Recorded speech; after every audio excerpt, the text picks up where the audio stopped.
was reading the Word this morning, y'all. One of the things Jesus was telling his disciples was to be on guard.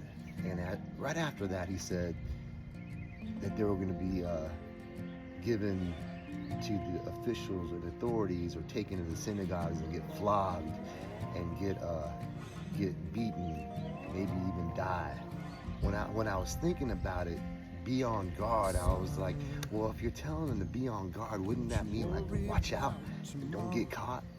But what Jesus was meaning was be on guard, guard your faith, guard your heart. Most of my friends are musicians and creators of some type. And I think that the thing that we can fall into is you feel the calling of God to do that kind of stuff, right? You feel like God's calling you to play music or whatever you're doing. But I think you twist it around thinking that God called you to fame and fortune. In order to feel successful, you gotta correlate that with money and fame and all that stuff. That's not why God calls you. Being a Christian or a Christ follower, regardless of what you do in life, whether you're a musician or an artist or a contractor or a janitor, whatever you do in life, you do it unto the Lord, right? You do it. You work hard. You go hard at it. You go hard at doing that. But you gotta guard your faith, people. You can't expect and think God's gonna, just because you're a Christian, you're serving Jesus, that God's gonna take you to new levels of riches and new levels of popularity. No, sometimes it's just the opposite.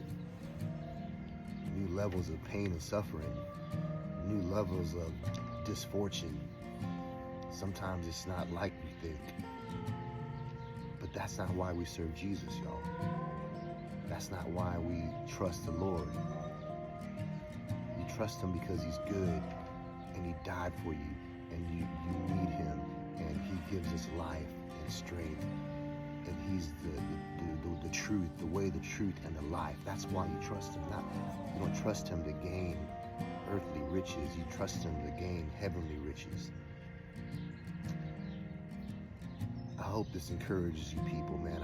I'm seeing a lot of my friends and even people I don't know talking about how they're not believing in God anymore. They're not trusting God anymore because they lost their marriages, or they lost their businesses, they lost their job, they lost their house, they lost their car. And those aren't reasons that you trust God, and those aren't reasons why you stop trusting God.